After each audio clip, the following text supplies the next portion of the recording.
बिस्मिल्लाहिर्रहमानिर्रहीम। BS level पे linear algebra का जो सब्जेक्ट है तो उसमें मैट्रिसेस का आर्टिकल रिलेटेड अभी अंडर डिस्कशन है। तो मैट्रिसेस से रिलेटेड तमाम आर्टिकल्स आगे कंटिन्यू रहेंगे। सबसे पहला लेक्चर आ रहा है बेसिक्स, जो डेफिनेशंस हैं, जो बिल्कुल मैट्रिक लेवल में भी आप समझ सकते हैं मौजूद थी, इंटरमीडिएट लेवल पे भी मौजूद थी और अब फिर से आगे आ रही हैं। ज़ाहिर है इनका कोई प्रॉपर यूज़ है, एप्लीकेशंस हैं, तो इस चीज़ को थोड़ा अंडरस्टैंड करने के लिए बेसिक डेफिनेशंस अभी दी जा रही हैं। What does matrix mean? A rectangular अरे ऑफ दिस फॉर्म। अब जो अरे है इसका मीनिंग होता है एक इस तरह की मैट्रिसेस में लिखी हुई, ब्रैकेट्स में लिखी हुई चौखट नुमा चीज़, उसमें कुछ एंट्रीज लिखी गई जिसमें रो वाइज और column wise double subscript use किया गया। नीचे 1 1 1 2 1 n। ये जो फर्स्ट सबस्क्रिप्ट है ये रो के नंबर को शो करता है, जो सेकंड सबस्क्रिप्ट है वो कॉलम के नंबर को शो करता है। यानी कि first row first column, first row second column, second row first column. इसी तरतीब से ये एक जनरल एंट्री लिखी जाती है, दरमियान में इसको मेंशन करें या ना करें AIJ। जब हम किसी मैट्रिक्स का जनरल वर्जन डिस्कस करते हैं तो उसमें जनरल एंट्री से काम लिया जाता है। AIJ ith row jth column, I और J की जगह 1 2 3 यूज करते हुए हम इसकी डिस्टिंक्शन कर लेंगे कि किस रो और किस कॉलम की बात हो रही है। तो इस तरह से इन जनरल इस रेक्टेंगल शेप का मतलब थोड़ा सा समझ लें कि रेक्टेंगुलर कैसे लिखा। जो स्क्वायर होता है वो रेक्टेंगल की एक टाइप है जिसमें लेंथ और विड्थ दोनों डायमेंशंस एक जैसी हो जाती हैं, इसलिए टर्म रेक्टेंगुलर अरे कहा। तो इस हवाले से अब इस तरह की एक रेक्टेंगुलर अरे जिसमें ये नंबर फीड किए गए, इसको एक मैट्रिक्स कहते हैं। और अब मैट्रिक्स में जो ये AIJ है ये यानी कि जनरल एंट्री मीन्स तमाम एंट्रीज का रिप्रेजेंटेटिव है। ये होता है कोई रियल या कॉम्प्लेक्स नंबर, इमेजिनरी नंबर कह सकते हैं, जैसा कि एग्जांपल्स लिखी जा रही हैं A 2 5 7 9 और इसमें आयोटा वाले नंबर भी लिखे गए। तो इस तरह की जो अंदर लिखे गए एलिमेंट्स हैं वो अगर हम अल्फ़ाबेटिकल फॉर्म में लिखना चाहें तो वो स्मॉल लेटर्स होते हैं, जबकि मैट्रिक्स को रिप्रेजेंट करने के लिए कैपिटल सिंबल्स यूज़ किए जाते हैं। तो इस तरह से ये बेसिक्स का आपको इनके आइडिया बच्चे को पहले से भी है, इसलिए जल्दी से इस सेटअप को बता दिया गया कि मैट्रिक्स क्या होती है। उसके बाद अगला टर्म आ रहा है ऑर्डर ऑफ ए मैट्रिक्स। एक मैट्रिक्स का ऑर्डर कैसे रिप्रेजेंट करना है? रोज की तादाद बाई कॉलम्स की तादाद, बिल्कुल जैसे लेंथ और विड्थ को कहते हैं 7/5 के लेंथ 7 विड्थ 5। इसी तरह अगर रोज की तादाद कहीं पर m है और कॉलम्स की तादाद कहीं n है, m रोज और n columns in any matrix, then order of the matrix is written as m by n। इसको read as m by n, m cross n नहीं पढ़ते, m मल्टीप्लाई बाई n नहीं पढ़ते, बल्कि m by n पढ़ते हैं कि m रोज और n कॉलम्स। नोटेबल पॉइंट ये है कि पहले रोज की तादाद है, बाद में कॉलम्स की तादाद है। ये बच्चे को मेंटली याद रखना है। सो ऑर्डर इसको कहते हैं। अब इन एग्जांपल्स का ऑर्डर बताया गया, ये है 2/2, यानी कि रोज की तादाद भी 2 है, कॉलम्स की तादाद भी 2 है। इधर रोज की तादाद 2 है, कॉलम्स की तादाद 1 2 3, रोज ऐसे हैं, कॉलम्स ऐसे हैं। तो कॉलम्स की तादाद 3, रोज की तादाद 2, तो इस बी मैट्रिक्स का ऑर्डर आपके पास हो गया 2/3। फिर देख लें, इसको 2/3 को 6 नहीं लिखना इक्वल टू करके, वो मल्टीप्लिकेशन हो जाएगी। 6 उसमें एलिमेंट्स की तादाद बनेगी, लेकिन इसको यहीं छोड़ देना है 2/3 रोज बाई कॉलम्स। उसके बाद ये कुछ टाइप्स हैं मैट्रिसेस की जो अंडर डिस्कशन है, जिसमें स्क्वायर मैट्रिक्स, ये ऐसी मैट्रिक्स होती है जिसमें रोज और कॉलम्स की तादाद बराबर होती है, जैसा कि 2 रोज और 2 ही कॉलम्स। लिखते हुए, डिफाइन करते हुए, पेपर पॉइंट ऑफ व्यू से हमें चंद वर्ड्स चाहिए, तो उसको कोई किसी भी तरह रिप्रेजेंट कर सकता है। यूं वर्ड्स बोल दे, if number of rows and number of columns in a matrix are equal then it is called a square matrix. ये भी वर्डिंग सफिशिएंट है। और अगर प्रॉपर थोड़ा सा बुक वाली लैंग्वेज यूज करना चाहते हैं तो फिर इस स्टाइल से लिखा जा सकता है, if there are m rows and n columns of any matrix। Further अगर वो m और n एक जैसे हो जाएं तो it is called square matrix. For example a means, ये आपके पास एक स्क्वायर मैट्रिक्स की एग्जाम्पल है। रेक्टेंगुलर मैट्रिक्स, रेक्टेंगल जैसी शेप यानी कि लेंथ विड्थ जैसे बराबर नहीं होती, तो उसी डेफिनेशन को देखते हुए ये first line as it is complete हो जाएगी, m रोज और n कॉलम्स। जो फर्दर के बाद वाला हिस्सा है वहां हम कह देंगे कि अगर m is not equal to n, rows और कॉलम्स की तादाद बराबर ना हो, तो उसको रेक्टेंगुलर मैट्रिक्स कहेंगे।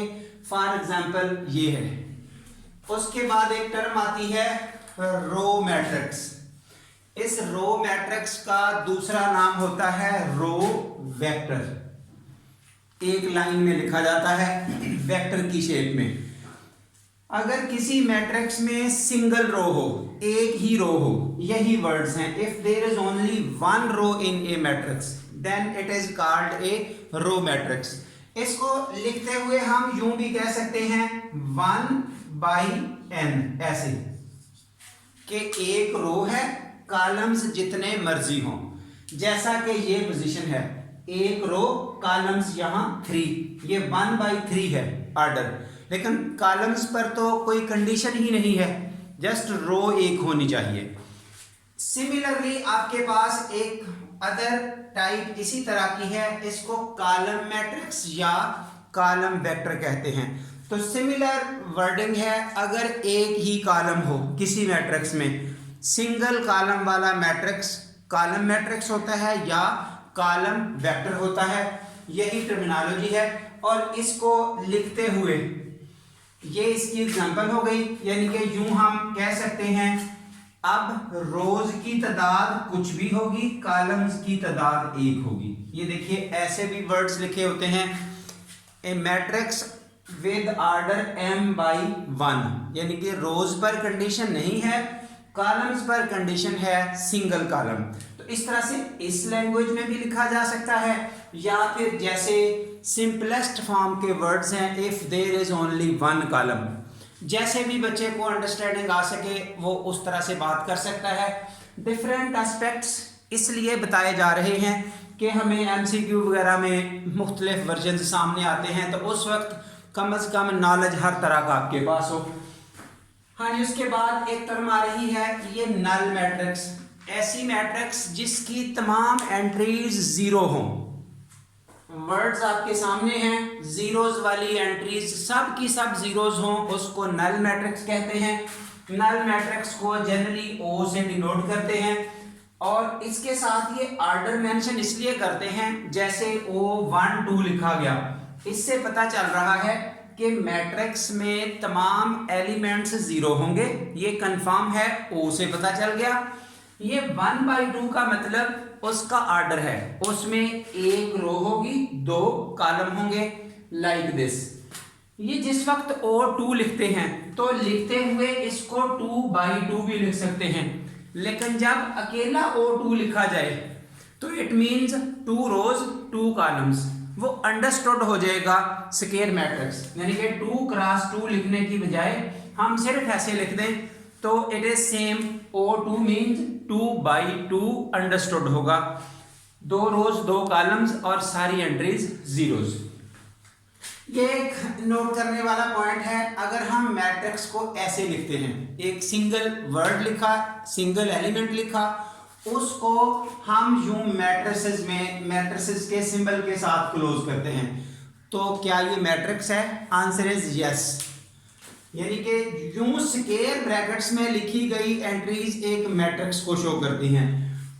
कुछ जगह पे ये एंट्रीज अगर ऐसे भी लिखो जाए, से स्क्वायर मैट्रिक्स वाला सेटअप अगर हम सिंबल ये वाले पैरेंथेसिस वाले भी यूज कर लें तो देन भी ये मैटर नहीं करता, मैट्रिक्स का ये भी चलता है वर्जन, लेकिन ज़्यादातर ये स्क्वायर मैट्रिक्स वाले सिंबल्स सॉरी ये स्क्वायर जो ब्रैकेट है ये वाले सिंबल यूज किए जाते हैं।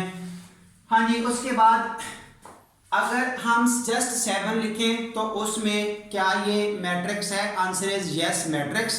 किस ऑर्डर की? 1 by 1। क्या इसको स्क्वायर कहेंगे? Again yes.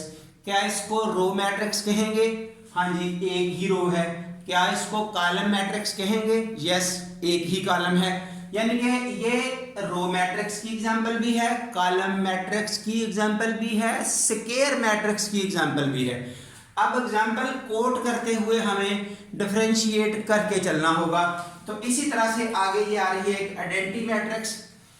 आइडेंटिटी मैट्रिक्स में सबसे पहले ख्याल रखना है ये एक स्क्वायर मैट्रिक्स होगी लाजमी तौर पर। नॉन स्क्वायर मैट्रिक्स जैसे ये है, ये आइडेंटिटी नहीं हो सकती, ये स्क्वायर मैट्रिक्स होगी, इसलिए शुरू यहां से किया गया। एक स्क्वायर मैट्रिक्स जिसमें डायगोनल वाली एंट्रीज 1 1 होंगी और डायगोनल के अलावा नॉन डायगोनल या ऑफ डायगोनल एंट्रीज सारी जीरोज होंगी।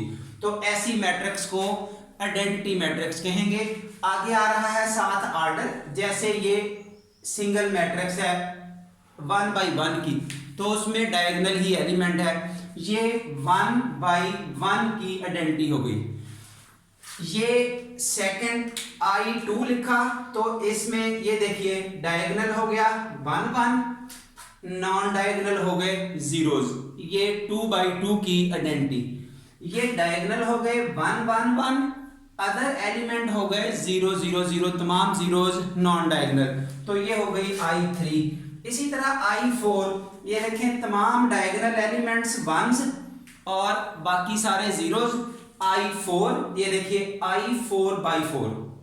इधर भी मेंशन किया गया कि जब हम सिंगल 4 ऐसे एलिमेंट लिखते हैं तो अंडरस्टूड है ये वही एलिमेंट है दोनों तरफ। ये आपके पास कुछ बेसिक्स हैं, ज़ाहिर है ये बहुत हैवी लेक्चर नहीं है, लेकिन जब हम किसी आर्टिकल को स्टार्ट करते हैं तो उसकी बेसिक्स मेंशन करना ज़रूरी होती है बैकग्राउंड पर, इसलिए ये सब कुछ डिस्कस किया गया।